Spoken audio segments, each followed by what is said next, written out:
마태복음 19장 16절 젊은 관원의 이야기에서부터 시작된 우리 크리스찬들의 경제관에 관한 설교를 세 번째 말씀드렸고, 오늘 그 완결판으로 네 번째 시간이 되겠습니다. 성경은 노동과 직업에 대해서 어떤 관점으로 말하고 있을까요? 오늘 본문 말씀이 그것을 잘 보여주고 있습니다. 이 땅에서의 원리일 뿐만 아니라 하늘나라에서의 원리이기도 하죠. 오늘 본문은 예수님께서 말씀하신 포도원 품꾼 비유로 알려져 있는 유명한 말씀입니다. 어느 커다란 포도원을 가진 농장 주인이 자기 포도밭에서 일할 품꾼을 구하려고 아침 일찍 장터로 나간 이야기죠.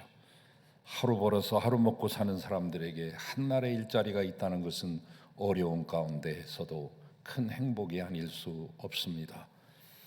예수님의 비유에 등장하는 이들도 모두 고용이 불안전한 비정규직이었습니다.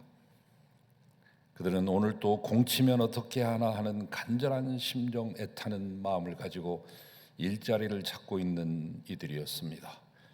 그리고 자신을 써줄 사람을 애타게 기다리고 있었죠. 일자리를 찾는 구직자의 애환이 그대로 담겨 있는 풍경이 되겠습니다.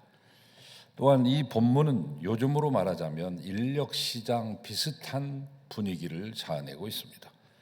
예수님 당시도 우리나라의 어려웠던 시절, 소위 IMF 시절이랄지 지금도 어렵습니다만 못지않게 어려운 시절이었습니다. 왜냐하면 나라는 로마의 식민지가 되어서 이래저래 수탈당하고 공출도 당하고 그야말로 절박한 상황이었습니다. 마치 우리의 일제 통치 시대의 우리의 모습과 같다고 볼 수 있겠습니다. 유기그릇 다 뺏어갔고요, 교회 종까지 다 떼어서 뺏어갔습니다. 금도 싹쓸이에 갔습니다. 그리고 문화재도 싹쓸이에 갔습니다. 지금 우리의 유명한 문화재 국보급은 거의 다 일본에 가 있습니다. 그리고 우리의 유구한 역사를 담은 고대사와 상고사, 우리나라에는 없는 그러한 도서들이 일본 동경대 지하 도서 수장고에 가득 차여 있습니다. 다 뺏어갔습니다.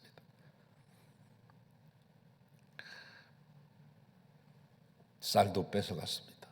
맹류, 면화 또는 마류, 심지어는 고사류까지 다 뜯어서 뺏어갔습니다. 백성들은 실컷 1년 농사 짓고 콩깻목으로 연명해야 했습니다. 우리가 잘 알고 있는 전군가도 벚꽃 백리길은 수탈의 길이었습니다. 그 드넓은 호남 평야에서 나오는 그 수많은 쌀의 그 양의 52%를 모두 다 긁어갔죠. 군산항에 모두 집결시켜서 호남 평야뿐만 아니라 충남 일대에 있는 서천이랄지 보령이랄지 또는 부여랄지 이곳에 있는 모든 곡물들을 다 수탈해서 인피역을 통하여 군산역으로, 또 전군 가도를 통하여 군산항으로 모두 집결시켰습니다. 그 당시에 자료 화면이나 사진을 보면 일본 사람들이 얼마나 그 쌀을 많이 가져갔는가 하는 것을 사진을 통해 볼 수 있는데, 서로 누가 더 높은 쌀탑을 쌓는가, 쌀을 어마어마한 높이의 탑으로 쌓아서 그 꼭대기에 올라가서 희죽희죽 웃고 있는 그 일본인의 그 모습을 보면 가슴에서 불길이 올라옵니다. 우리는 콩깻묵으로 연명했는데 우리가 만든 모든 것을 가지고 저렇게 수탈해 갈 수가 있을까? 금도 가져가도 좋습니다. 그리고 쌀도 가져가도 좋습니다. 그러나 사람은 가져가지 말아야 되는데 처녀마저 공출해 갔습니다. 이 당시 마태복음 20장이 쓰여진 그 당시의 배경이 우리의 일제 통치의 그 배경하고 거의 같다고 생각하시면 됩니다. 그래서 제가 장황하게 설명해 드렸습니다마는 또 뺏어가는 게 그것뿐만 아니라 세금으로도 뺏어가는데, 유대 나라는 종교의 나라요 신정 통치 국가이기 때문에 마땅히 종교세를 내야 될 뿐만 아니라 자국에 내는 자국세가 있으며 로마 제국에 내는 제국세가 있습니다. 종교세, 자국세, 제국세 내다 보면 등골이 다 휩니다. 여러분, 경제 사정이 어려워지면 있는 사람보다 가난한 사람들이 제일 먼저 생존의 위협으로 내몰리게 되죠. 예나 지금이나 변함없는 법칙입니다. 예수님 당시에 많은 사람들이 일자리를 얻지 못하고 하루 종일 일해도 겨우겨우 입에 풀칠할 정도로 살았습니다. 그래서 장터에 나가면 오늘 하루 자기에게 일감을 주고 자기를 부려줄 주인을 찾는 품꾼들이 여기저기 서성대는 모습을 흔하게 볼 수 있었습니다. 오늘 본문에 나오는 포도원 주인은 유대 시간으로 1시, 우리나라 시간으로 아침 7시에 제일 먼저 장터에 나섰습니다. 포도원 주인은 장터에 나가 일꾼들에게 하루 품삯인 1데나리온을 주겠노라고 약속하고 이들을 농장으로 데려가죠. 그리고 그것으로도 모자랐던지 3시, 우리 시간 9시에 나가보니 아직도 사람이 있어서 그들을 똑같은 동일한 조건을 제시하고 일당 1데나리온을 제시하고 그들을 데리고 갑니다. 점심때 정오가 되어 장터에 나와보니 아직도 그 시간에도 일자리를 찾지 못하고 서성이는 사람들이 눈에 들어옵니다. 똑같은 조건 제시하고 이들도 농장으로 데려갔습니다. 오후 3시 아직도 사람이 있어 주인은 이 사람 또한 농장으로 데려갑니다. 유대 시간으로 12시, 우리 시간으로 오후 6시가 되면 모든 일이 마치게 되는데 이 주인은 웬일인지 오후 5시가 되어서도 장터에 나왔습니다. 아직도 일자리를 찾지 못하고 놀고 있는 사람을 발견하게 되죠. 그런데 여러분, 이 오후 5시까지 품을 팔지 못하고 있었던 사람들은 대체 어떤 사람들이었을까요? 쉽게 짐작이 가시죠? 나이도 상대적으로 많이 든 분들이었을 것이고 신체도 약하신 분들이었을 것이고 기술도 딸리고 여러 가지 조건에서 떨어지는 사람들이었을 것입니다. 요즘으로 말하면 비정규직으로도 써주지 않는 그런 사람일 것입니다. 그들은 오늘 또 일이 없어 공친다면 가족이 굶게 될 것은 뻔하고 가족 앞에 빈손으로 들어가자니 차마 집에 들어가지 못하고 그곳에서 마냥 서성대기만 합니다. 농장 주인은 이런 사정과 그들의 마음을 꿰뚫어보고 묻습니다. 당신들 이 장터에서 왜 종일 놀고 있어? 그러자 그들이 한 목소리로 대답합니다. 써주는 사람이 있어야 일을 하죠. 그래서 주인은 말합니다. 우리 집이 마침 포도원 농장을 하는데 이제 문 닫으려면 딱 1시간 정도밖에 안 남았는데 이제라도 일을 하시겠소? 이들은 기다렸다는 듯이 정말 기쁜 마음으로 감사한 마음으로 농장에 들어가서 해지기 전까지 열심히 일했습니다.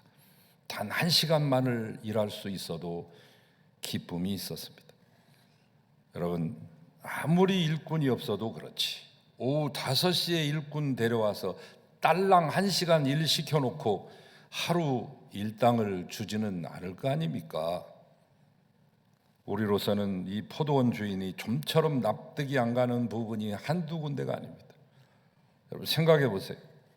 그 포도원에는 이미 아침 7시, 9시 정오에 온 사람, 오후 3시에 온 사람까지 가득가득 있는데 굳이 1시간짜리 품꾼을 왜 데려온단 말입니까?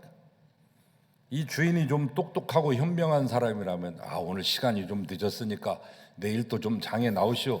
그러면 내가 당신을 제일 먼저 쓰리이다 이렇게 하면서 이 사람을 돌려보냈을 텐데. 그러나 여러분, 이 오후 5시에 농장의 품꾼으로 초청받았다는 그 자체가 은혜죠. 아침 7시에 와서 일하고 9시에서 와서 일한 사람은 농장에 품팔러 온 것이 당연한 일이었지만, 오후 5시에 온 사람은 일하는 것도 은혜요, 품삯 받는 것도 은혜요, 모두가 은혜입니다. 그러니 일하는 것이 얼마나 신명이 났겠습니까? 앞서 온 일꾼들은 남의 일을 지금 하고 있는 거지만 오후 5시에 온 사람은 주인보다 더 열심히 일했을 것입니다. 아마 일당 받기가 민망해서 야간 잔업이라도 자청했을지도 모르죠. 자, 이제 드디어 일이 슬슬 맞춰가는 저녁 6시가 되어갑니다. 주인은 흩어져 있던 품꾼들을 모으고 이제 품삯을 주기 시작합니다. 일반적으로 생각하면, 상식적으로 생각하면 일찍 온 사람부터 품삯을 계산해 주면 좋을 것 같은데, 어찌된 일인지 그날은 가장 늦게 온 사람들로부터 셈을 해서 줍니다. 오후 5시에 와서 일한 사람, 1시간짜리 일하는 사람에게 농장 주인이 하루 일당 한 데나리온을 안겨줍니다. 혹시 여러분 중에 이런 경험 있으신가요? 딱 1시간만 일했는데 하루 일당을 받아오신 적이 있습니까? 1시간만 일한 그들이 하루치 일당을 몽땅 받았을 때 기분이 어땠겠습니까? 날아갈 듯한 기분이요, 그야말로 웬 떡이냐 하면서 횡재한 기분이었을 것입니다. 한편 이 광경을 지켜보고 있었던 10시간 이상 일한 사람은 스스로 생각하기를, 야, 나는 얼마나 받을 거야 이거. 1시간짜리가 한 데나리온 받았으니까 10데나리온 받나? 아니면 적어도 5데나리온이라도 주겠지? 근데 막상 주인은 똑같이 하루 일당인 한 데나리온을 남겨주는 것이 아닙니까?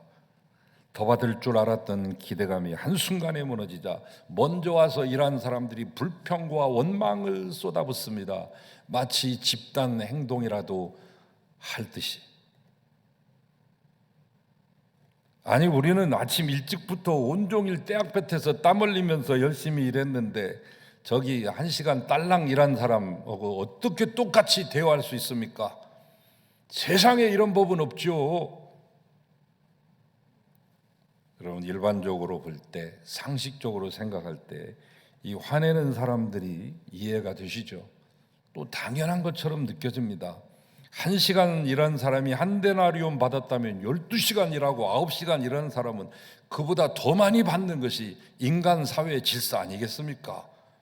특별히 오늘 자본주의 경제체제 속에서 살아가는 우리들에게는 당연한 일 아니겠습니까? 무노동 무임금의 원칙, 대법원도 판례 통과를 해줬는데 거기에 원칙에 위배되는 거 아닙니까? 그런데 여러분, 잠시 흥분을 멈추시고 농장 주인 입장에서 한번 생각해 보실까요? 아침 일찍 일하러 온 품꾼과 품삯 얼마 주기로 했습니까? 한 데나리온 주기로 약속하지 않았습니까? 그리고 일을 마치고 나서 정확하게 약속한 한 데나리온을 주지 않았습니까? 뭐가 잘못됐다는 것입니다. 아니, 농장 주인이 임금을 착취한 것입니까? 체불한 것입니까? 근로기준법이나 노동법을 어겼다는 것입니까? 약속한 대로 줬잖아요. 그런데 왜 먼저 온 사람들이 이처럼 화가 나서 불평할까? 생각해 볼 대목이죠. 이 원망의 원인은 뭐냐면 자기가 받지 못해서 하는 원망이 아니에요. 받았잖아요. 일을 적게 한 사람이 자기와 같은 일당 받은 거 보니까 배가 아픈 것입니다. 다른 사람과 비교하니까 원망이 생기고 불평이 생겨났습니다. 불평하는 그들은 자기 받을 것을 정당하게 받았습니다. 그런데 왜 불평할까요? 여러분, 이 5시에 온 사람이 하루 일당 받으면 배가 아파해야 될까요? 아니면 같이 축하하고 기뻐해 줘야 될까요? 남 얘기 같으면 모르지만 여러분에게 직접 대놓고 여쭈면 대답이 선뜻 나오시기 어려울 겁니다. 여러분 같으시면 어떻게 하시겠습니까? 주님이 그걸 우리에게 묻고 있는 것입니다. 너희들 같으면 어떻게 하겠냐? 일찍 온 사람들은 다른 사람들과 비교했기 때문에 일당 받는 기쁨을 잃어버리고 말았어요. 노동의 은총을 잃어버렸습니다. 그러면 다시 농장 주인 입장에서 아침 7시에 온 사람하고 오후 5시에 온 품꾼에게 왜 똑같은 일당을 줬을까요? 품꾼은 일한 만큼의 대가를 받는다고 생각했고, 농장 주인은 내가 그 사람이 필요한 만큼 준다고 생각했기 때문에 현격한 차이죠. 하나님과 우리의 생각은 언제나 다르고 하나님의 길과 우리의 길은 언제나 다르지만, 그러나 나중에 따져놓고 보면 하나님의 길이 더 좋고 그분의 생각이 더 높았다는 것을 알게 되는데, 여러분, 아침 7시에 온 사람도 가족과 함께 먹고 살기 위해서 한 데나리온이 필요했던 것이고, 오후 5시에 온 사람도 처자식 먹여 살리기 위해 한 데나리온은 필요했던 것입니다. 그래서 농장 주인은 필요에 따라 준 것입니다. 농장 주인은 한 데나리온을 준 것입니다. 최소치를.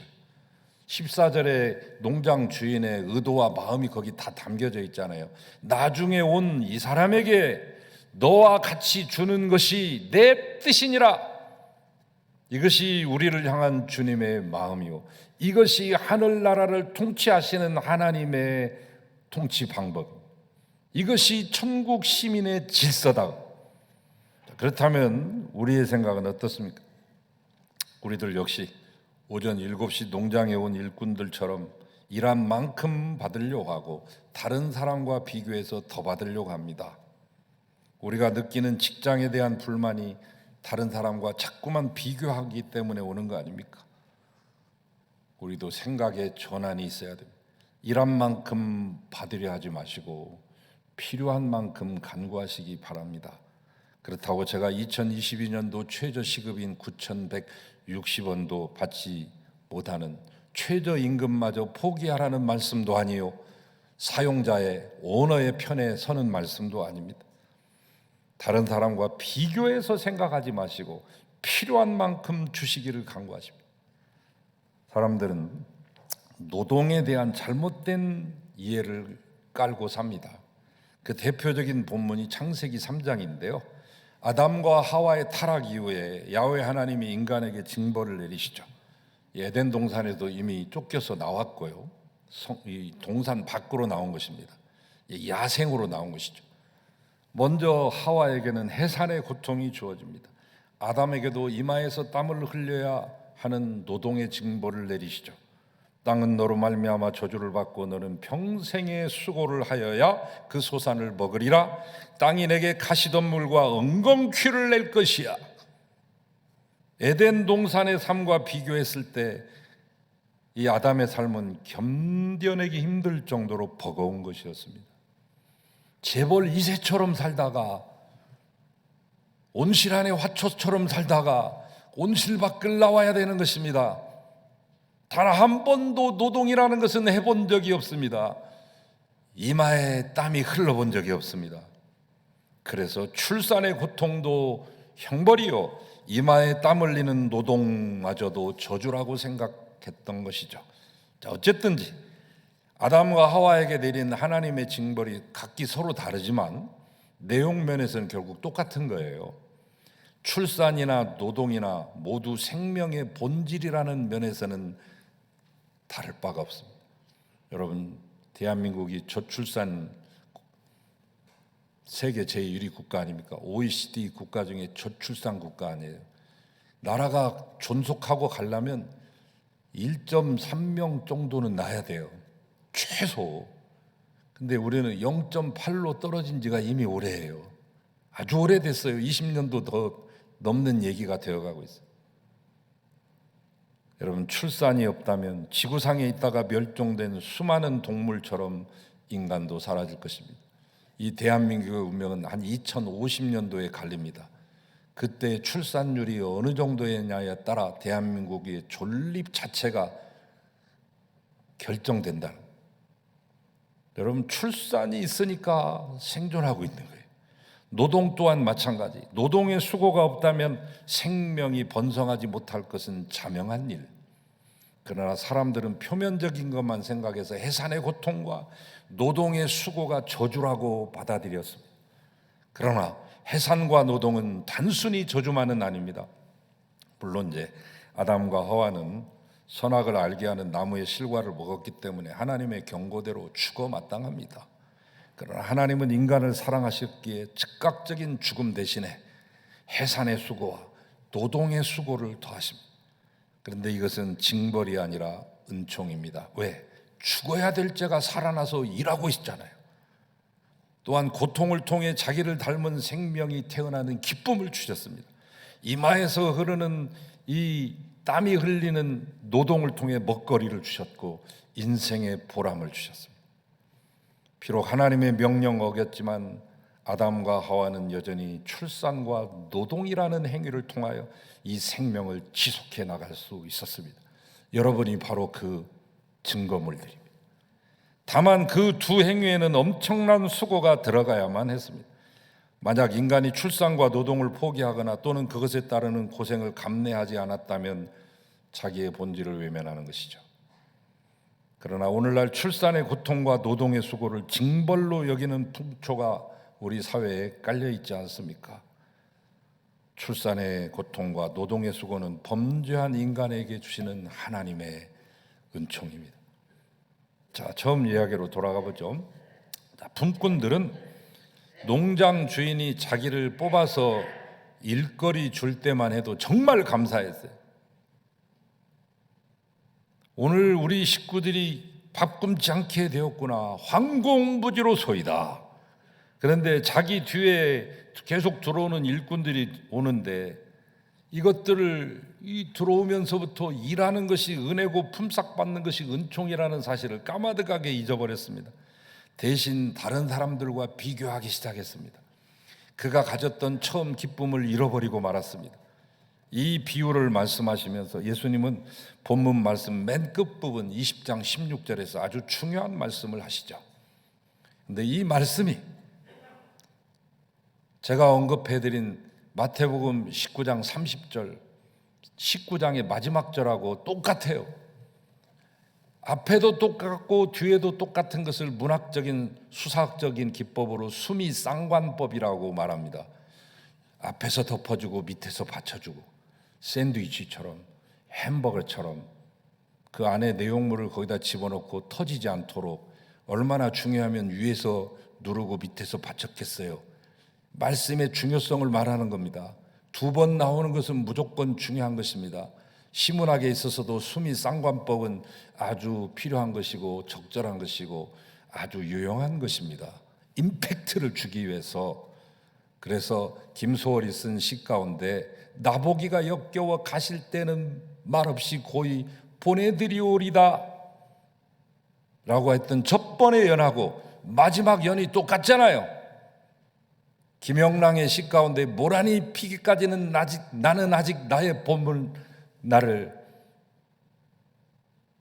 잊지 않을 테예요. 이렇게 하면서 1년하고 마지막 연이 똑같다고요. 윤동주의 십자가도 똑같잖아요. 두 번째 연하고 네 번째 연이 똑같잖아요. 그것은 그것을 강조하는 것입니다. 그것의 핵심은 거기에 있는 거예요.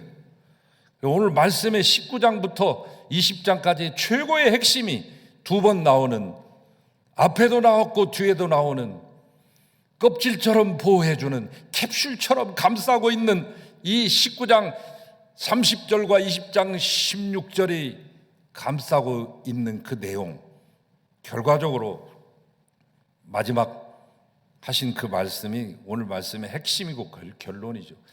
나중된 자 먼저 되고 먼저 된 자 나중된다. 농장에 일찍 온 사람들은 처음에는 감사로 시작했지만 나중에는 불평으로 마쳤습니다. 처음에는 은혜로 시작했다가 나중에는 일당으로 마쳤습니다. 여러분, 이것이 우리의 적나라한 노동의 현장이요, 지금 현재 우리의 적확한 노동 현실입니다. 노동주는 할 수만 있으면 적은 임금 주려고 하고 노동자는 할 수만 있으면 많이 받으려고 합니다. 1억 넘는 귀족 노조들도 틈만 나면 파업하고 태업하잖아요. 그 정도 받았으면 괜찮게 받는 것인데 더 받아야 되겠다는 거죠. 사용자는 어떻게 하면 쫓게 줄 수 있을까라고 생각하면서 해고해버리기도 하고 부당한 조치를 취하기도 하죠. 이런 긴장감 속에서 우리의 고용시장은 흔들리고 있습니다. 비정규직은 아니라도 평생 직장이 사라지고 있습니다. 평생 직장의 대명사는 일본이었는데 일본이 무너졌고요. 우리나라 다 무너졌습니다. 평생 직장 없습니다 이제. 여러분, 그로 인해 우리의 삶의 근거가 송두리째 흔들리고 있습니다.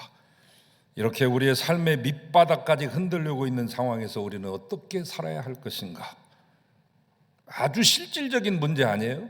추상적인 거 아니라 어떻게 해야 흔들리지 않으면서 성서의 가치관을 가지고 살아낼 수 있을까? 우리는 다른 사람들과 비교해서 받으려고 하지 말고 필요한 만큼 주시는 하나님께 감사하십시오. 노동은 형벌이 아니라 은총이라는 사실을 믿고 감사함으로 일해야 합니다. 여러분, 하오 5시에 농장으로 불려온 일꾼처럼 감사함으로 일합시다. 또한 수고한 수입으로 나와 가족만이 위해 사용하는 것이 아니라 다른 사람을 사랑하기 위해 사용해 보십시오. 여러분, 우리는 모두 오후 5시에 온 자들입니다. 대한민국 성도들은 오후 5시에 포도원에 들어간 사람들이에요.